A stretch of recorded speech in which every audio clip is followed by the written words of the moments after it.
Um dia na vida de Adão e Eva. Para entender nossa natureza, nossa história e nossa psicologia, devemos entrar na cabeça dos nossos ancestrais caçadores-coletores. Durante praticamente toda a história da nossa espécie, os sapiens viveram como caçadores-coletores.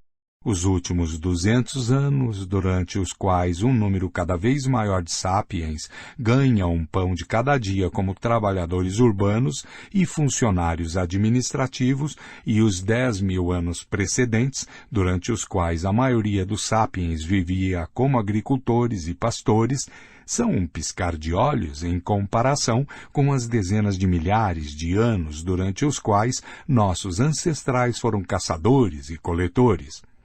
O campo próspero da psicologia evolutiva afirma que muitas de nossas características psicológicas e sociais do presente foram moldadas durante essa longa era pré-agrícola. Ainda hoje, afirmam especialistas da área, nosso cérebro e nossa mente são adaptados para uma vida de caça e coleta. Nossos hábitos alimentares, nossos conflitos e nossa sexualidade são todos consequência do modo como nossa mente de caçadores-coletores interage com o ambiente pós-industrial de nossos dias, com megacidades, aviões, telefones e computadores.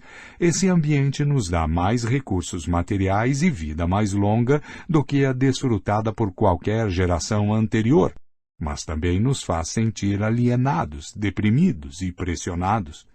Para entender por que, apontam os psicólogos evolutivos, precisamos nos aprofundar no mundo de caçadores-coletores, que nos moldou, o mundo que, subconscientemente, ainda habitamos.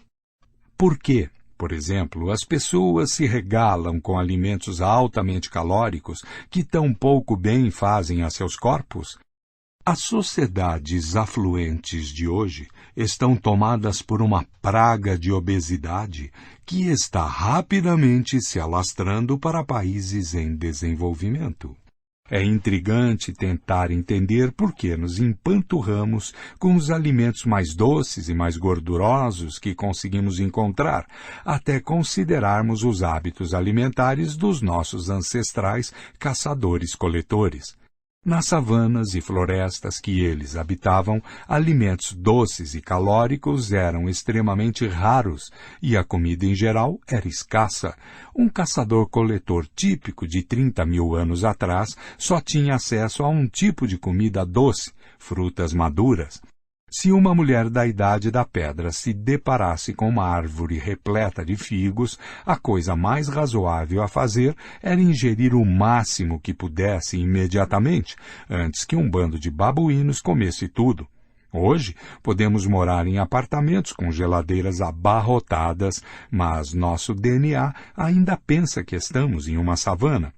É isso que nos motiva a comer um pote inteiro de sorvete quando encontramos um no freezer e fazê-lo descer com uma Coca-Cola grande. Essa teoria do gene guloso é amplamente aceita. Outras teorias são muito mais controversas. Por exemplo, alguns psicólogos evolutivos afirmam que bandos antigos de caçadores-coletores não eram compostos de famílias nucleares centradas em casais monogâmicos. Em vez disso, eles viviam em comunidades onde não havia propriedade privada, relações monogâmicas ou mesmo paternidade. Em um bando como esse, uma mulher podia ter relações sexuais e formar laços íntimos com vários homens e mulheres ao mesmo tempo, e todos os adultos do bando cooperavam para cuidar das crianças. Os homens mostravam igual preocupação por todas as crianças, uma vez que nenhum sabia ao certo quais eram definitivamente filhos seus. Tal estrutura social não é uma utopia aquariana, é bem documentada entre animais, notadamente entre nossos parentes mais próximos, os chimpanzés e os bonobos. Há, inclusive, uma série de culturas humanas nos dias de hoje em que se pratica a paternidade coletiva, como, por exemplo, entre os índios barés. De acordo com as crenças de tais sociedades, uma criança não nasce do esperma de um único homem, mas da acumulação de esperma no útero de uma mulher. Uma boa mãe trata de ter relações sexuais com vários homens diferentes, sobretudo enquanto está grávida, para que seu filho receba as qualidades e os cuidados paternos não só do melhor caçador, como também do melhor contador de histórias, do guerreiro mais forte e do amante mais atencioso. Se isso parece estúpido, tenha em mente que antes do desenvolvimento dos estudos embriológicos modernos, as pessoas não tinham provas concretas de que os bebês invariavelmente são concebidos por um único pai, e não por vários. Os defensores dessa teoria da comunidade antiga afirmam que as infidelidades frequentes que caracterizam os casamentos modernos e o índice elevado de divórcios, sem falar da profusão de complexos psicológicos que acometem crianças e adultos, todos resultam de forçar os humanos a viver em famílias nucleares e relações monogâmicas que são incompatíveis com nosso programa biológico. Nota. Muitos acadêmicos rejeitam veementemente essa teoria, insistindo que a monogamia e a formação de famílias são comportamentos essencialmente humanos. Esses pesquisadores afirmam que, embora as antigas sociedades caçadoras-coletoras tendessem a ser mais comunais e igualitárias do que as sociedades modernas, eram, no entanto, constituídas de células separadas, cada uma delas contendo um casal ciumento e os filhos que eles tinham em comum. É por isso que hoje as relações monogâmicas e as famílias nucleares são a norma na grande maioria das culturas, que homens e mulheres tendem a ser muito possessivos com relação a seus parceiros e filhos e que, até mesmo em estados modernos como a Coreia do Norte e a Síria, a autoridade política passa de pai para filho. A fim de resolver essa controvérsia, e entender nossa sexualidade, nossa sociedade e nossa política, precisamos saber algumas coisas sobre as condições de vida de nossos ancestrais, a fim de examinar como viviam os sapiens entre a Revolução Cognitiva de 70 mil anos atrás e o começo da Revolução Agrícola, há cerca de 12 mil anos. Infelizmente, há poucas certezas a respeito da vida de nossos ancestrais caçadores-coletores. O debate entre os defensores da comunidade antiga e os da monogamia eterna se baseia em indícios escassos. Obviamente, não temos registros escritos da época dos caçadores-coletores, e as evidências arqueológicas consistem basicamente de ossos fossilizados e ferramentas de pedra. Artefatos feitos de materiais mais perecíveis, como madeira, bambu ou couro, só sobrevivem em condições especiais. A impressão comum de que os humanos pré-agrícolas viveram em uma idade da pedra é um conceito equivocado, baseado nessa tendência arqueológica. Seria mais adequado chamar a idade da pedra de idade da madeira, pois a maioria das ferramentas usadas pelos antigos caçadores-coletores era feita de madeira. Toda a reconstrução da vida dos antigos caçadores-coletores, com base nos artefatos remanescentes, é extremamente problemática. Uma das diferenças mais gritantes entre eles e seus descendentes agrícolas e industriais é que, para começar, os caçadores-coletores tinham pouquíssimos artefatos, e estes exerciam um papel comparativamente modesto em suas vidas. Ao longo de suas vidas, um típico membro de uma sociedade moderna afluente possui vários milhões de artefatos, de carros e casas a fraldas descartáveis e caixas de leite. Dificilmente há uma atividade, uma crença ou mesmo uma emoção que não seja mediada por objetos concebidos por nós mesmos. Nossos hábitos alimentares são mediados por uma coleção impressionante de tais itens, de colheres e copos a laboratórios de engenharia genética e navios transoceânicos gigantes. Para brincar, usamos uma série de brinquedos, de cartas de plástico a estádios com 100 mil lugares. Nossas relações românticas e sexuais são equipadas por anéis, camas, roupas bonitas, lingeries sensuais, camisinhas, restaurantes da moda, motéis baratos, salas de espera de aeroporto, salões de festa e empresas de catering.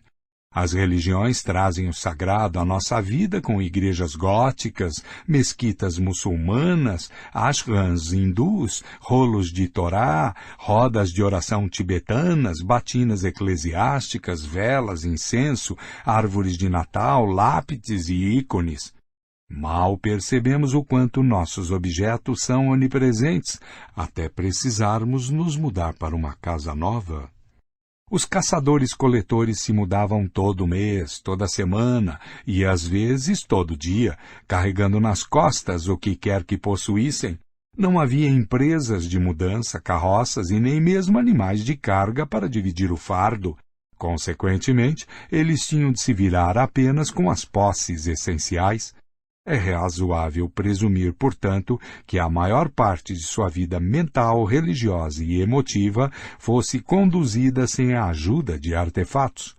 Um arqueólogo trabalhando daqui a 100.000 anos seria capaz de recompor um cenário razoável da crença e da prática muçulmana com base nos vários objetos encontrados em escavações nas ruínas de uma mesquita. Mas hoje estamos praticamente perdidos tentando compreender as crenças e os rituais dos antigos caçadores-coletores. É, em grande medida, o mesmo dilema que um futuro historiador enfrentaria se tivesse de retratar o mundo social dos adolescentes do século XXI, unicamente com base no que sobrevivesse das cartas trocadas entre eles, já que não restariam registros de conversas telefônicas, e-mails, blogs e mensagens de texto. A dependência dos artefatos, portanto, resulta em um relato tendencioso da vida dos antigos caçadores-coletores. Uma maneira de remediar isso é observar as sociedades caçadoras-coletoras modernas. Estas podem ser estudadas diretamente por meio de observação antropológica. Mas há boas razões para ser cauteloso ao fazer inferências a partir das sociedades caçadoras-coletoras modernas sobre as antigas. Em primeiro lugar, todas as sociedades caçadoras-coletoras que sobreviveram até nossos dias foram influenciadas por sociedades agrícolas e industriais adjacentes. Portanto, é arriscado presumir que o que é verdade sobre elas também foi verdade há dezenas de milhares de anos. Em segundo lugar, as sociedades caçadoras-coletoras modernas sobreviveram principalmente em áreas com condições climáticas difíceis e terreno inóspito, inadequado para a agricultura. As sociedades que se adaptaram às condições extremas de lugares como o deserto de Kalahari, no sul da África, podem muito bem fornecer um modelo um tanto enganoso para entender sociedades antigas em áreas férteis, como o vale do rio Yangtze. Em particular, a densidade populacional em uma área como o deserto de Kalahari é muito mais baixa do que foi na região do antigo Yangtze. E isso tem implicações profundas para questões essenciais sobre o tamanho e a estrutura dos bandos humanos e a relação entre eles. Em terceiro lugar, a característica mais notável das sociedades caçadoras-coletoras é o quanto elas são diferentes umas das outras. Diferem não só de uma parte do mundo à outra, como inclusive na mesma região. Um bom exemplo é a enorme variedade que os primeiros colonizadores europeus encontraram entre os povos aborígenes da Austrália. Logo antes da conquista britânica, entre 300.000 e 700.000 caçadores-coletores viviam no continente distribuídos em 200 a 600 tribos, cada uma dividida em vários bandos. 2. Nota. Cada tribo tinha seu próprio idioma, religião, normas e costumes. Perto do que hoje é Adelaide, no sul da Austrália, viviam vários clãs patrilineares, que se baseavam na descendência por parte de pai. Esses clãs se uniam em tribos por razões estritamente territoriais. Por sua vez, algumas tribos no norte da Austrália davam mais importância à ancestralidade materna de uma pessoa, e sua identidade tribal não se baseava em território, e sim em seu totem. É razoável pensar que a variedade étnica e cultural entre os antigos caçadores-coletores fosse igualmente impressionante e que os 5 a 8 milhões de caçadores-coletores que povoaram o mundo à véspera da Revolução Agrícola se dividissem em milhares de tribos com milhares de idiomas e culturas diferentes. 3. Nota. Esse, afinal, foi um dos principais legados da Revolução Cognitiva. Graças ao surgimento da ficção, até mesmo pessoas com a mesma composição genética e vivendo em condições ecológicas similares foram capazes de criar realidades imaginadas muito diferentes, que se manifestavam em diferentes normas e valores. Por exemplo, temos todas as razões para acreditar que um bando de caçadores-coletores que viveram há 20 mil anos na região da atual Lisboa teria falado uma língua diferente daquele que viveu onde hoje se situa a cidade do Porto. Um bando pode ter sido beligerante e o outro pacífico. Talvez o bando de Lisboa fosse comunal e o do Porto se baseasse em famílias nucleares. O povo de Lisboa talvez passasse horas esculpindo estátuas de madeira de seus espíritos guardiães, ao passo que seus contemporâneos do Porto mostravam sua devoção por meio da dança. Os primeiros talvez acreditassem em reencarnação, enquanto os últimos consideravam isso absurdo. Em uma sociedade, relações homossexuais podem ter sido aceitas, ao passo que na outra eram um tabu. Em outras palavras, embora as observações antropológicas dos caçadores-coletores modernos possam nos ajudar a entender algumas das possibilidades disponíveis para os caçadores-coletores antigos, o horizonte de possibilidades daquela época era muito mais amplo e, em sua maior parte, é desconhecido para nós. Nota. Os debates acalorados sobre o estilo de vida natural do Homo sapiens perdem de vista a questão principal. Desde a Revolução Cognitiva, não existe um único estilo de vida natural para os sapiens. Há apenas escolhas culturais dentro de um conjunto assombroso de possibilidades.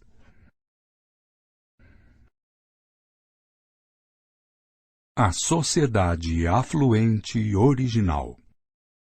Que generalizações podemos fazer sobre a vida no mundo pré-agrícola, então? Parece seguro afirmar que a grande maioria das pessoas vivia em pequenos bandos compostos de várias dezenas, ou no máximo, várias centenas de indivíduos e que todos esses indivíduos eram humanos. É importante observar esse último aspecto, porque está longe de ser óbvio. A maioria dos membros de sociedades agrícolas e industriais são animais domesticados. Eles não são iguais a seus senhores, é claro, mas ainda assim são membros. Hoje, a sociedade chamada Nova Zelândia é composta de 4,5 milhões de sapiens e 50 milhões de ovelhas. Havia apenas uma exceção a essa regra: o cão. O cachorro foi o primeiro animal domesticado pelo Homo sapiens, e isso ocorreu antes da Revolução Agrícola. Os especialistas discordam quanto à data exata, mas temos indícios incontroversos de domesticação de cachorros que datam de 15 mil anos atrás. Eles podem ter se unido aos humanos milhares de anos antes. Os cachorros eram usados para caçar e guerrear e também como sistema de alarme contra animais selvagens e intrusos humanos. Com o passar das gerações, as duas espécies coevoluíram para se comunicar bem uns com os outros. Os cachorros, que eram mais atentos às necessidades e aos sentimentos de seus companheiros humanos, recebiam mais cuidados e alimentos e tinham mais probabilidade de sobreviver. Ao mesmo tempo, os cachorros aprenderam a manipular as pessoas para satisfazer suas próprias necessidades. Um vínculo de 15 mil anos resultou em uma compreensão e laços afetivos muito mais profundos entre humanos e cachorros do que entre humanos e qualquer outro animal. 4. Nota. Em alguns casos, cachorros mortos eram enterrados em cerimônias, de modo muito similar aos humanos. Legenda da figura. O primeiro bichinho de estimação? Um túmulo de 12 mil anos encontrado no norte de Israel contém o esqueleto de uma mulher de 50 anos ao lado do esqueleto de um filhote de cachorro, canto superior direito. O filhote foi enterrado perto da cabeça da mulher. A mão esquerda dela está pousada no cachorro de maneira que poderia indicar uma conexão emotiva. Há, é claro, outras explicações possíveis. Talvez, por exemplo, o cachorro fosse um presente para o guardião do mundo seguinte. Fim de legenda da figura. Membros de um mesmo bando se conheciam intimamente e eram cercados por amigos e parentes durante a vida inteira. A solidão e a privacidade eram raras. Bandos vizinhos provavelmente competiam por recursos e até lutavam uns com os outros, mas também tinham contatos amigáveis. Eles intercambiavam membros, caçavam juntos, comerciavam artigos raros, construíam alianças políticas e celebravam festividades religiosas. Tal cooperação foi uma das marcas importantes do Homo sapiens e lhe deu uma vantagem crucial sobre outras espécies humanas. Às vezes, as relações com os bandos vizinhos eram sólidas o suficiente a ponto de eles constituírem uma única tribo, partilhando a mesma língua, os mesmos mitos, as mesmas normas e os mesmos valores. Mas não devemos superestimar a importância de tais relações externas, mesmo que em tempos de crise os bandos vizinhos se aproximassem e mesmo que se reunissem ocasionalmente para caçar ou comer juntos, eles ainda passavam a maior parte do tempo em completo isolamento e independência. O comércio era basicamente limitado a itens de prestígio, como conchas, âmbar e pigmentos. Não há indício de que as pessoas comercializassem itens essenciais, como frutas e carne, ou que a existência de um bando dependesse da importação de alimentos de outro. As relações sociopolíticas também tendiam a ser esporádicas. A tribo não servia como um marco político permanente, e mesmo que houvesse lugares de reunião sazonais, não havia cidades ou instituições permanentes. Em média, uma pessoa vivia muitos meses sem ver ou ouvir um indivíduo de fora de seu bando, e ao longo de sua vida encontrava não mais do que algumas centenas de humanos. A população sapiens vivia espalhada por vastos territórios. Antes da Revolução Agrícola, a população humana do planeta inteiro era menor do que a de São Paulo hoje. A maioria dos bandos sapiens vivia se deslocando, vagando de um lado para outro em busca de alimento. Seus movimentos eram influenciados pela mudança das estações, pela migração anual de animais e pelo ciclo de crescimento das plantas. Eles costumavam viajar de um lado para outro no mesmo território, uma área cuja extensão ficava entre várias dezenas e muitas centenas de quilômetros quadrados. De vez em quando, bandos saíam de seu território e exploravam novas terras, fosse devido a calamidades climáticas, conflitos violentos, pressões demográficas, fosse por iniciativa de um líder carismático. Essas perambulações foram o motor da expansão humana pelo mundo. Se um bando de caçadores-coletores se dividisse uma vez a cada 40 anos e o novo grupo migrasse para um novo território, 100 quilômetros para o leste, a distância da África Oriental à China teria sido coberta em aproximadamente 10 mil anos. Em alguns casos excepcionais, quando as fontes de alimento eram particularmente abundantes, os bandos se assentavam em acampamentos sazonais e até mesmo permanentes. Técnicas para secar, defumar e, nas regiões árticas, congelar alimentos também tornaram possível permanecer em um mesmo lugar por períodos mais longos. Mais importante ainda, em áreas próximas de rios e mares ricos em frutos do mar e aves aquáticas, os humanos fundaram aldeias permanentes de pescadores, os primeiros assentamentos permanentes na história, muito antes da Revolução Agrícola. As aldeias de pescadores podem ter aparecido no litoral das ilhas indonésias, já há 45 mil anos. Estas possivelmente foram a base a partir da qual o Homo sapiens iniciou seu primeiro empreendimento transoceânico, a invasão da Austrália. Na maioria dos habitats, os bandos de sapiens se alimentavam de maneira versátil e oportunista. Eles saíam à procura de cupins, coletavam bagas, desenterravam raízes, capturavam coelhos e caçavam bisões e mamutes. Apesar da imagem difundida de caçador, a coleta era a atividade principal dos sapiens e lhe fornecia a maior parte de suas calorias, além de matérias-primas como sílex, madeira e bambu. Os sapiens não saíam apenas à procura de alimentos e materiais, também saíam à procura de conhecimento. Para sobreviver, precisavam de um detalhado mapa mental de seu território.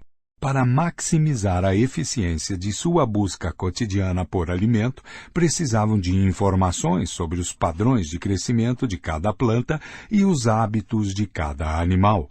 Precisavam saber quais alimentos eram nutritivos, quais eram nocivos e quais podiam ser usados como remédio e de que forma. Precisavam conhecer o progresso das estações do ano e os sinais de alerta que precediam uma tempestade ou um período de seca. Estudavam cada corrente, nogueira, caverna de urso e depósito de sílex nas redondezas. Cada indivíduo precisava entender como fabricar uma faca de pedra, como remendar um manto rasgado, como preparar uma armadilha para um coelho e como enfrentar avalanches, picadas de cobra ou leões famintos. O domínio de cada uma dessas muitas habilidades requeria anos de aprendizado e prática. Em média, um antigo caçador-coletor era capaz de transformar um pedaço de sílex em uma ponta de lança em minutos. Quando tentamos imitar essa proeza, em geral fracassamos terrivelmente. A maioria de nós carece de conhecimento específico sobre as propriedades cortantes do sílex e do basalto e das habilidades motoras refinadas necessárias para trabalhá-los com precisão. Em outras palavras, o caçador-coletor médio tinha conhecimentos mais abrangentes, mais profundos e mais variados do seu meio imediato do que a maioria de seus descendentes modernos. Hoje, a maioria das pessoas nas sociedades industriais não precisa saber muito para sobreviver. O que você realmente precisa saber sobre o mundo natural para sobreviver como engenheiro de sistemas, agente de seguros, professor de história ou operário? Você precisa saber muito sobre sua diminuta área de especialização. Mas, para a grande maioria das necessidades da vida, você se apoia cegamente em outros especialistas, cujo conhecimento também é limitado a uma área de especialização minúscula. A coletividade humana conhece hoje muito mais do que os bandos antigos, mas no nível individual, os antigos caçadores-coletores foram o povo mais conhecedor e habilidoso da história. Há alguns indícios de que o tamanho médio do cérebro de um sapiens efetivamente diminuiu desde a era dos caçadores-coletores. 5. Nota. A sobrevivência naquela época requeria de cada indivíduo habilidades mentais sofisticadas. Quando a agricultura e a indústria surgiram, as pessoas puderam contar cada vez mais com as habilidades de outros para sobreviver, e se abriram novos nichos para ignorantes. Um indivíduo podia sobreviver e transmitir seus genes obtusos para a geração seguinte, trabalhando como carregador ou como operário em uma linha de montagem. Os caçadores-coletores dominaram não só o mundo dos animais, plantas e objetos à sua volta, como também o mundo interno de seu próprio corpo e sensações. Eles ouviam o menor movimento na grama para saber se havia uma cobra à espreita. Observavam cuidadosamente a folhagem das árvores para descobrir frutas, colmeias e ninhos de pássaros. Moviam-se com um mínimo de esforço e ruído e sabiam como sentar, caminhar e correr da maneira mais ágil e eficiente. O uso constante e variado do corpo os tornava tão aptos quanto maratonistas. Eles tinham um nível de destreza física que as pessoas hoje são incapazes de alcançar, mesmo após anos de prática de yoga ou de tai chi.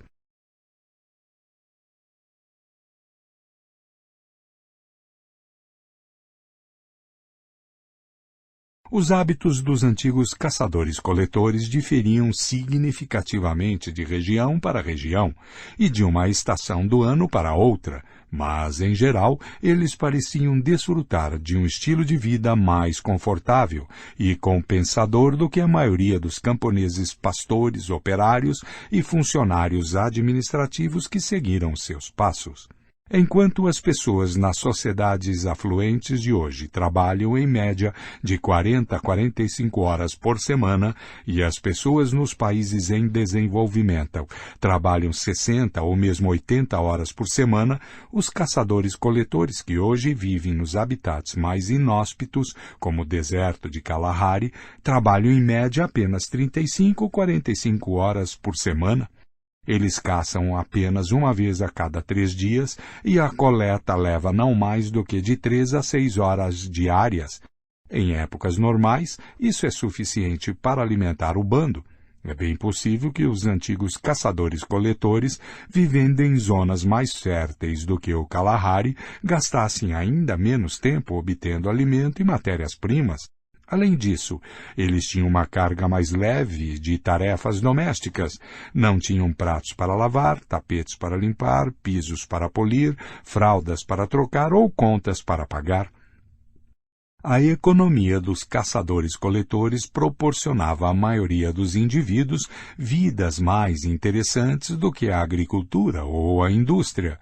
Atualmente, um operário chinês sai de casa por volta das 7 da manhã e atravessa ruas poluídas rumo a uma fábrica com condições precárias de trabalho, onde opera a mesma máquina da mesma maneira dia após dia durante 10 longas horas, voltando para casa por volta das 7 da noite para lavar a louça e a roupa.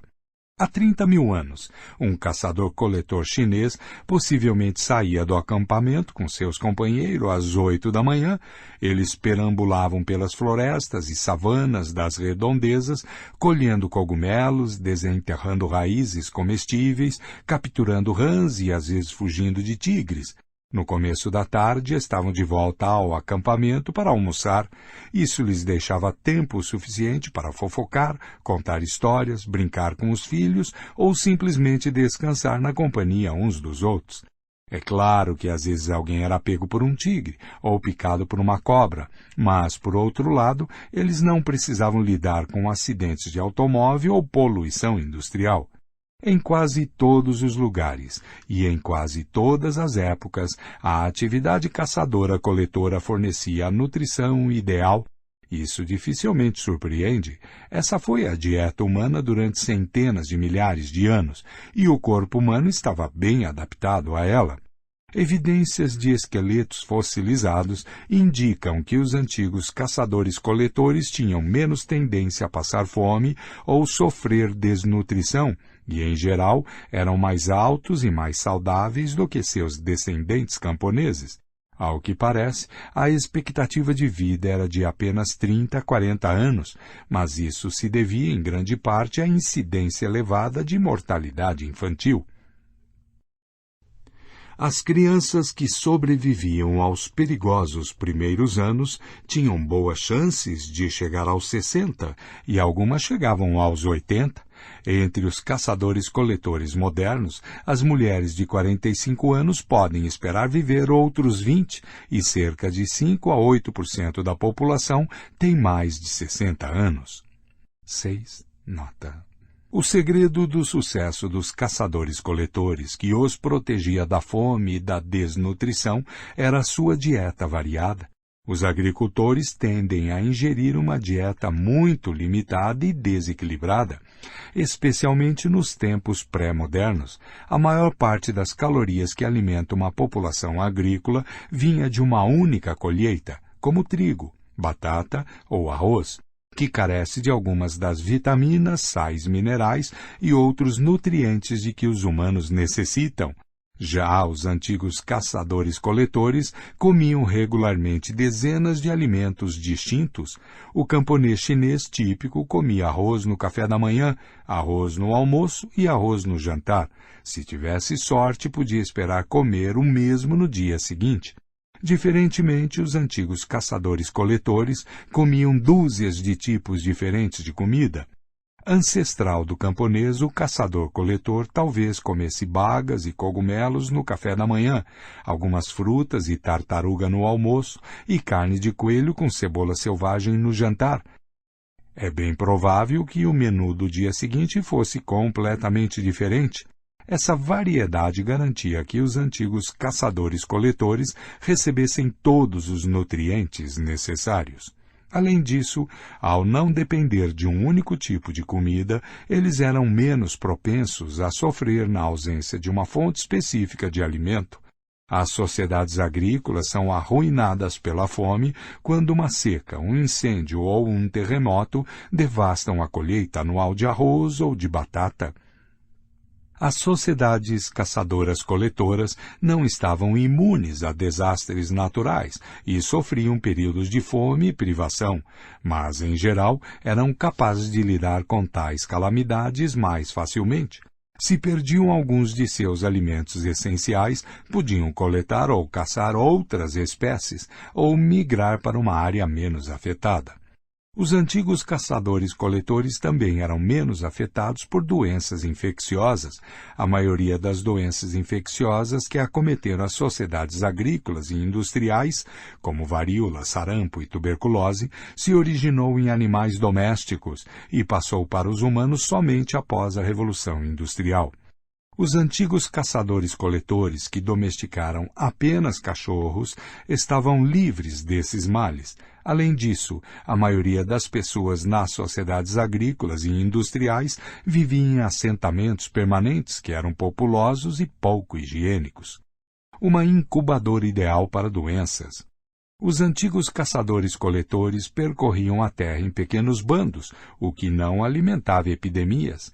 A dieta completa e variada, a semana de trabalho relativamente curta e a raridade de doenças infecciosas levaram muitos especialistas a definir as sociedades caçadoras-coletoras pré-agrícolas como as sociedades afluentes originais. Seria um erro, no entanto, idealizar a vida desses povos antigos. Embora eles tivessem uma vida melhor do que a maioria das pessoas nas sociedades agrícolas e industriais, seu mundo ainda podia ser cruel e implacável. Períodos de dificuldade e privação não eram raros. A mortalidade infantil era alta e um acidente que hoje seria pouco significativo podia facilmente se tornar uma sentença de morte. A maioria das pessoas provavelmente desfrutava da intimidade do bando, mas os desafortunados que eram alvo de hostilidade ou de zombaria dos colegas de bando, de certo padeciam terrivelmente. Os caçadores-coletores modernos ocasionalmente abandonam e até matam pessoas idosas ou deficientes que não conseguem acompanhar o bando. Bebês e crianças indesejados podem ser assassinados, e há inclusive casos de religiosidade inspirados em sacrifício humano. Os axés, caçadores-coletores que viveram nas selvas do Paraguai até os anos 1960, dão uma ideia do lado negro do sistema de caça e coleta. Quando um membro valorizado do bando morria, os axés costumavam matar uma garotinha e enterrar os dois juntos. Os antropólogos que entrevistaram os axés registraram um caso em que um bando abandonou um homem de meia idade que adoeceu e não conseguia acompanhar os demais. Ele foi deixado sob uma árvore. Abutres se empoleiraram sobre ela à espera de uma refeição substanciosa, mas o homem se recuperou e, caminhando depressa, conseguiu se juntar ao grupo novamente. Seu corpo estava coberto de fezes de pássaros e por isso ele foi apelidado de excremento de abutre. Quando uma mulher axé idosa se tornava um fardo para o resto do bando, um dos homens mais jovens se esgueirava atrás dela e a matava com um golpe de machado na cabeça. Um homem axé contou aos antropólogos histórias sobre seus primeiros anos na selva. Aspas, eu costumava matar mulheres idosas, matei minhas tias, reticências. As mulheres tinham medo de mim, reticências. Agora, aqui com os brancos, eu me tornei fraco, fecha aspas. Bebês nascidos sem cabelo, considerados subdesenvolvidos, eram mortos imediatamente. Uma mulher lembrou que sua primeira bebê foi morta porque os homens não queriam mais uma menina no bando. Em certa ocasião, um homem matou um garotinho porque ele estava de mau humor e a criança estava chorando. Outra criança foi enterrada viva porque tinha uma aparência engraçada e as outras crianças riam dela. 7. Nota. No entanto, devemos ter cuidado para não julgar os axés depressa demais. Os antropólogos que viveram com eles durante anos relatam que a violência entre adultos era muito rara. Mulheres e homens eram livres para escolher seus parceiros à vontade. Eles sorriam e riam constantemente, não tinham hierarquia e geralmente esquivavam-se de povos dominadores. Eram extremamente generosos com suas poucas posses e não eram obcecados com sucesso nem com riqueza. As coisas que mais valorizavam na vida eram boas interações sociais e boas amizades. 8. Nota. Eles viam a morte de crianças, pessoas doentes e idosos, como muitas pessoas hoje veem o aborto e a eutanásia. Também deve ser observado que os axés eram caçados e mortos sem piedade pelos fazendeiros paraguaios. É bem provável que a necessidade de escapar de seus inimigos os levasse a adotar uma atitude atipicamente cruel para com qualquer um que pudesse se tornar um fardo para o bando. A verdade é que a sociedade axé, como toda a sociedade humana, era muito complexa. Devemos tomar cuidado para não os demonizar nem idealizá-los com base em um conhecimento superficial. Os axés não eram anjos nem demônios, eram humanos, como também eram os antigos caçadores-coletores. Espíritos falantes. O que podemos dizer sobre a vida mental e espiritual dos antigos caçadores-coletores? A base da economia caçadora-coletora pode ser reconstruída com certa segurança, segundo fatores objetivos e quantificáveis. Por exemplo, podemos calcular quantas calorias por dia uma pessoa precisava para sobreviver, quantas calorias eram obtidas de 1 quilograma de nozes e quantas nozes podiam ser colhidas em 1 quilômetro quadrado de floresta. Com esses dados, podemos fazer uma estimativa fundamentada da importância relativa das nozes em sua dieta. Mas eles consideravam as nozes uma iguaria ou um alimento trivial? Acreditavam que as nogueiras eram habitadas por espíritos? Consideravam bonitas as folhas da nogueira? Se um rapaz quisesse levar uma garota para um lugar romântico, a sombra da nogueira era conveniente? O mundo do pensamento, da crença e do sentimento é, por definição, muito mais difícil de decifrar. A maioria dos acadêmicos concorda que as crenças animistas eram comuns entre os antigos caçadores-coletores. O animismo, de ânima, alma ou espírito em latim, é a crença de que praticamente todo lugar, todo animal, toda planta e todo fenômeno natural tem consciência e sentimentos, e que pode se comunicar diretamente com os humanos. Desse modo, os animistas podem acreditar que a grande rocha no alto da colina tem desejos e necessidades. A rocha pode se irritar com alguma coisa que as pessoas fizerem e se alegrar com alguma outra ação. pode advertir as pessoas ou pedir favores. Os humanos, por sua vez, podem se dirigir à rocha para acalmá-la ou ameaçá-la.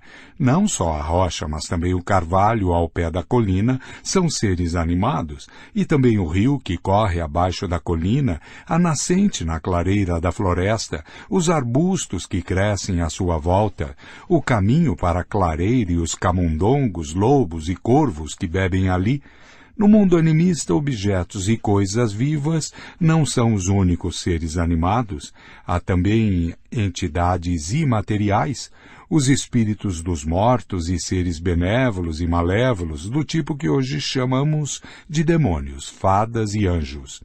Os animistas acreditam que não existe barreira entre os humanos e outros seres. Eles podem se comunicar diretamente por meio da fala, da música, da dança e de cerimônias. Um caçador pode se dirigir a um rebanho de servos e pedir que um deles se sacrifique. Se a caçada tiver sucesso, o caçador pode pedir perdão ao animal morto.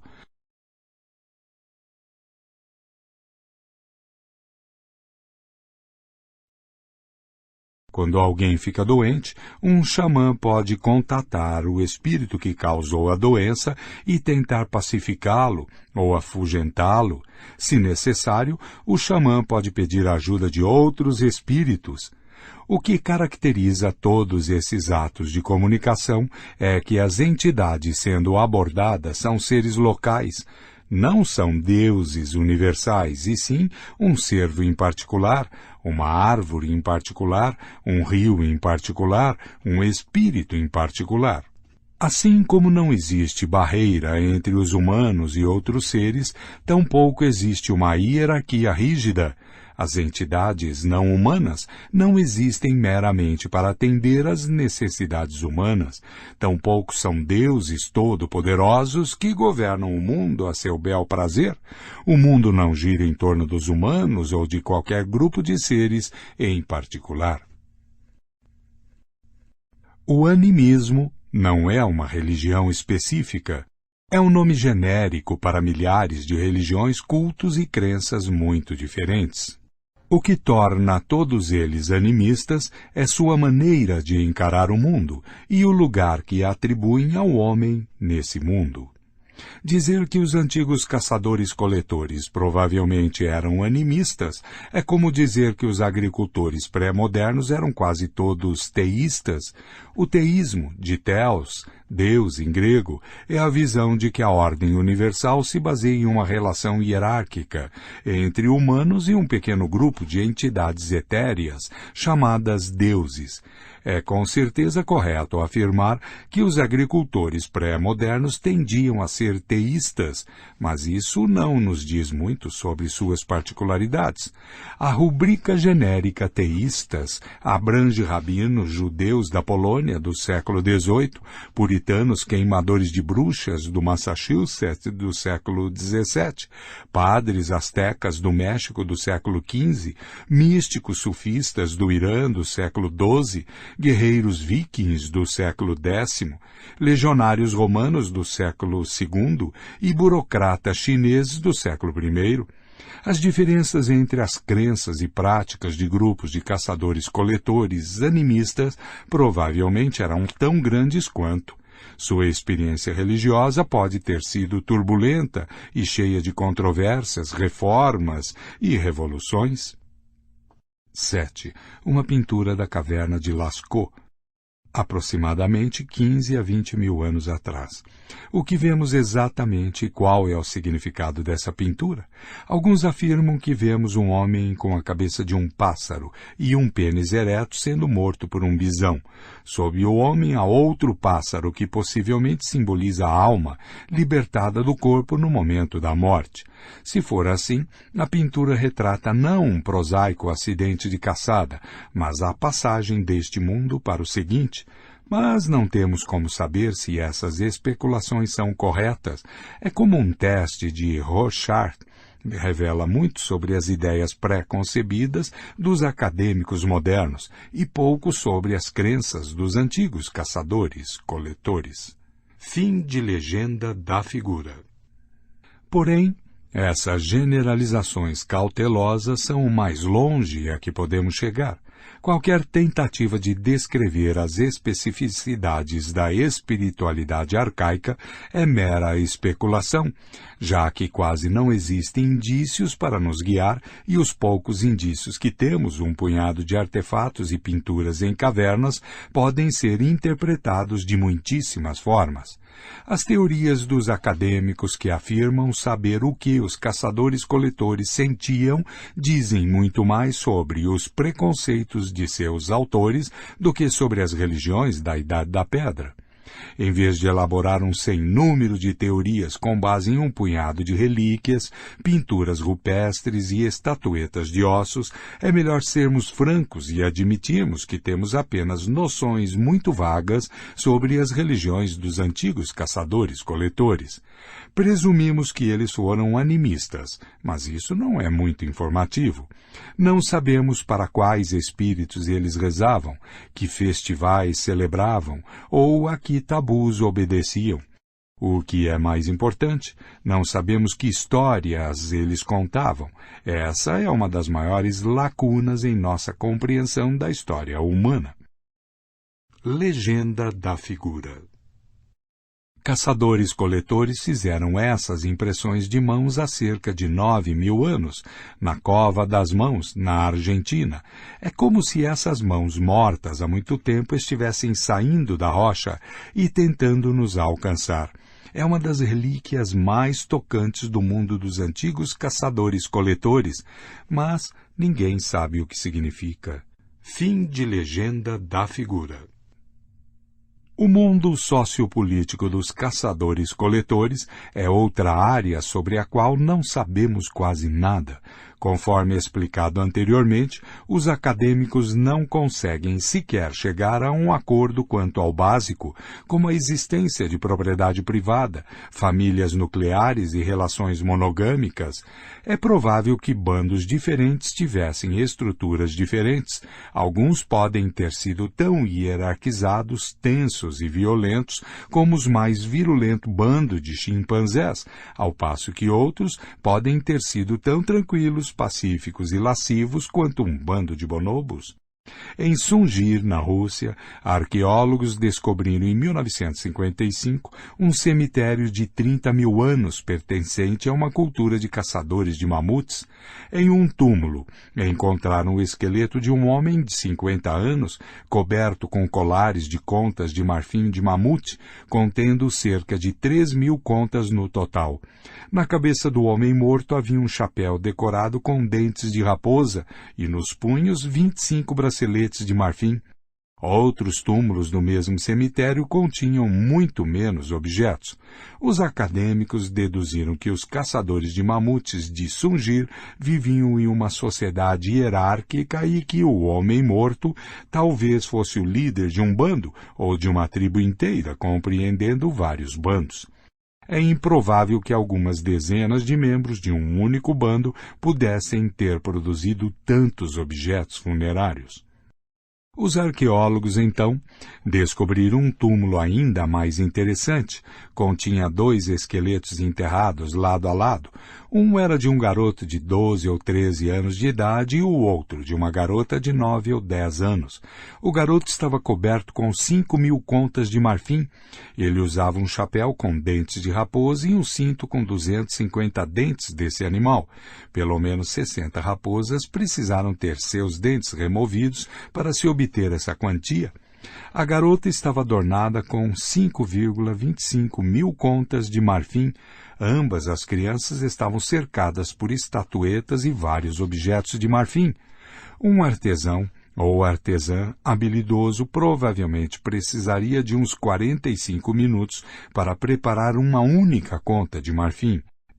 Em outras palavras, para fabricar as 10.000 contas de marfim que cobriam as 2 crianças, sem mencionar os outros objetos, seriam necessárias aproximadamente 7,5 mil horas de trabalho delicado, bem mais de 3 anos de trabalho de um artesão experiente. É extremamente improvável que em uma idade tão jovem as crianças de Sungir tivessem se consolidado como líderes ou caçadoras de mamutes. Somente crenças culturais podem explicar por que receberam um enterro tão extravagante. Uma teoria é que deviam sua posição hierárquica aos pais. Talvez fossem filhos do líder em uma cultura que acreditava em carisma familiar ou em regras estritas de sucessão. De acordo com uma segunda teoria, as crianças foram identificadas ao nascer como encarnações de espíritos mortos há muito tempo. Uma terceira teoria afirma que o enterro das crianças reflete o modo como morreram e não seu status em vida. Foram sacrificadas em um ritual, talvez como parte dos ritos funerários do líder, e então enterradas com pompa e circunstância. 9. Nota. Qualquer que seja a resposta correta, as crianças de Sungir estão entre as evidências mais sólidas de que há 30 mil anos os sapiens eram capazes de inventar códigos sociopolíticos que iam muito além dos ditames do nosso DNA e dos padrões de comportamento de outras espécies de humanos e de animais. Paz ou guerra? Finalmente, há a questão delicada do papel da guerra nas sociedades de caçadores-coletores. Alguns acadêmicos imaginam as antigas sociedades de caçadores-coletores e argumentam que a guerra e a violência só surgiram com a Revolução Agrícola, quando as pessoas começaram a acumular propriedade privada. Outros estudiosos sustentam que o mundo dos antigos caçadores-coletores era excepcionalmente cruel e violento. Ambas as escolas de pensamento são castelos no ar, conectados à terra pelo fio tênue de restos arqueológicos escassos e observações antropológicas dos caçadores-coletores de nossos dias. As evidências arqueológicas são intrigantes, mas muito problemáticas. Os caçadores-coletores de hoje vivem principalmente em áreas isoladas e inóspitas, como o Ártico ou o Kalahari, onde a densidade populacional é muito baixa e as oportunidades de lutar com outras pessoas são limitadas. Além disso, nas gerações recentes, os caçadores-coletores têm sido cada vez mais submetidos à autoridade dos Estados modernos, que evitam a eclosão de conflitos em grande escala. Estudiosos europeus tiveram apenas 2 oportunidades de observar populações grandes e relativamente densas de caçadores-coletores independentes, no noroeste da América do Norte no século XIX e no norte da Austrália durante o século XIX e no início do século XX. Tanto as culturas ameríndias quanto as aborígenes australianas testemunharam frequentes conflitos armados.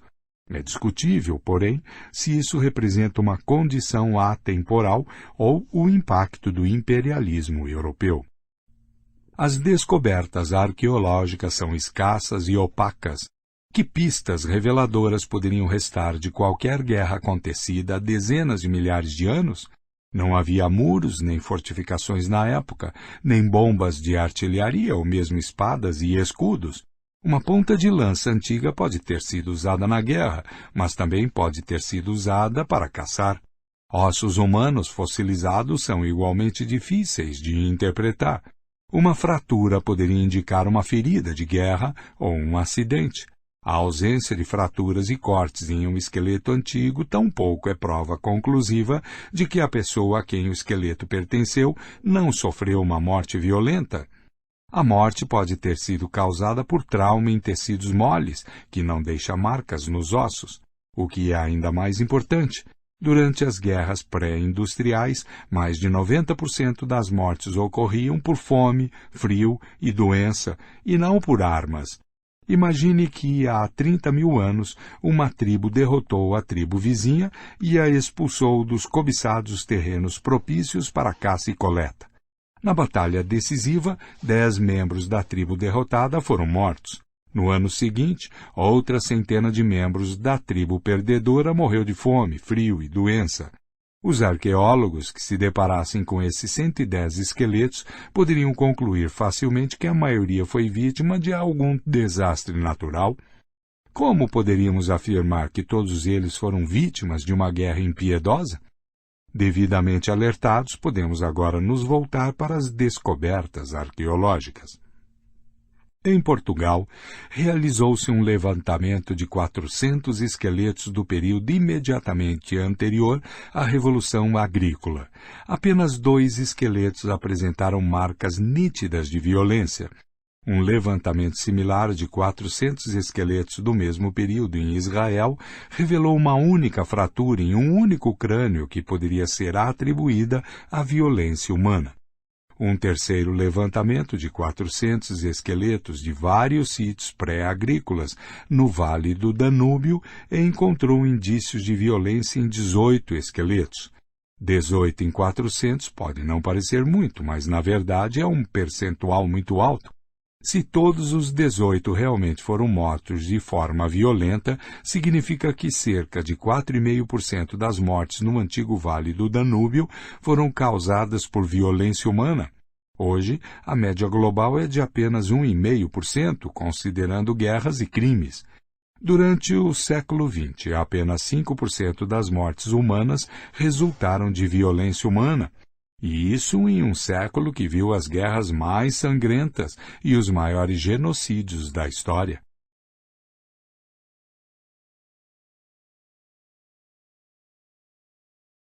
Se essa descoberta for representativa, o antigo Vale do Danúbio foi tão violento quanto o século XX. 2. Nota.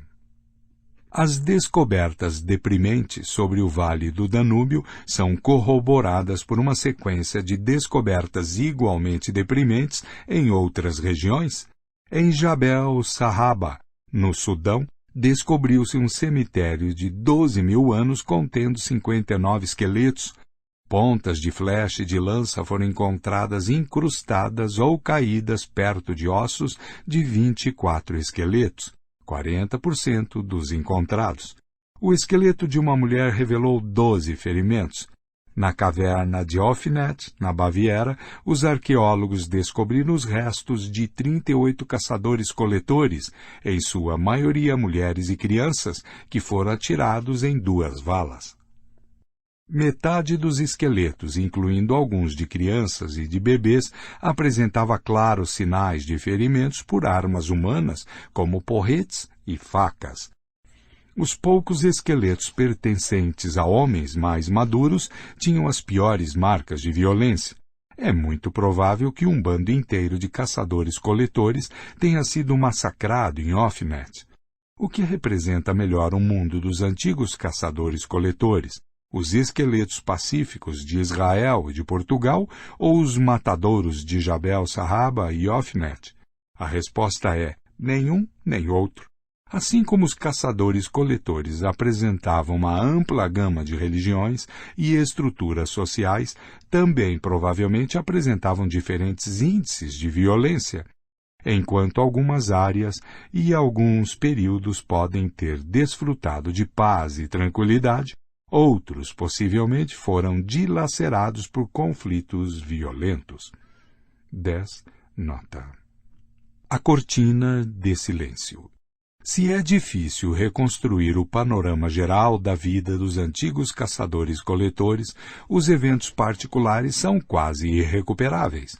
Quando um bando de sapiens adentrou pela primeira vez um vale habitado por neandertais, os anos seguintes talvez tenham testemunhado um drama histórico de tirar o fôlego.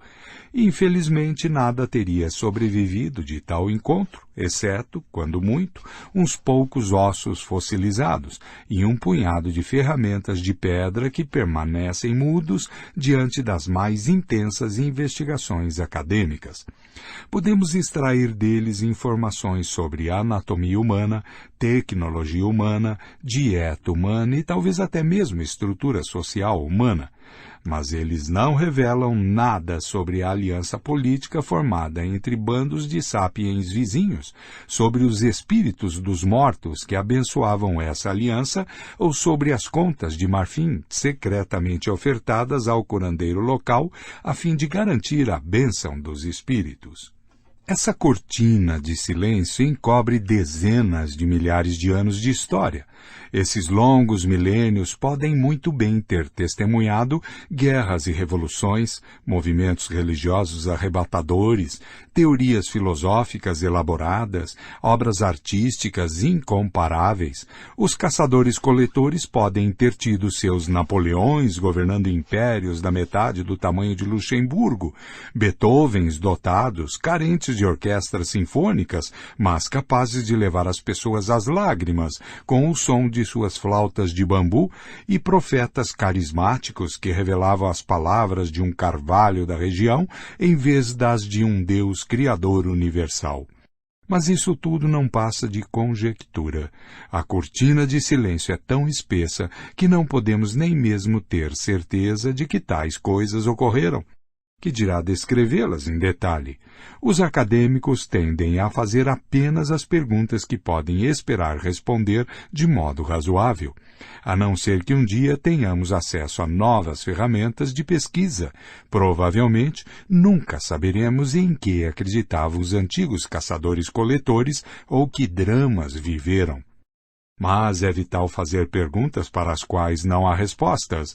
Do contrário, poderíamos ser tentados a descartar 60.000 dos 70.000 anos de história humana, com a desculpa de que as pessoas que viveram naquela época não fizeram nada de importante. A verdade é que fizeram muitas coisas importantes. Especificamente, moldaram o mundo à nossa volta de forma mais profunda do que a maior parte das pessoas se dá conta.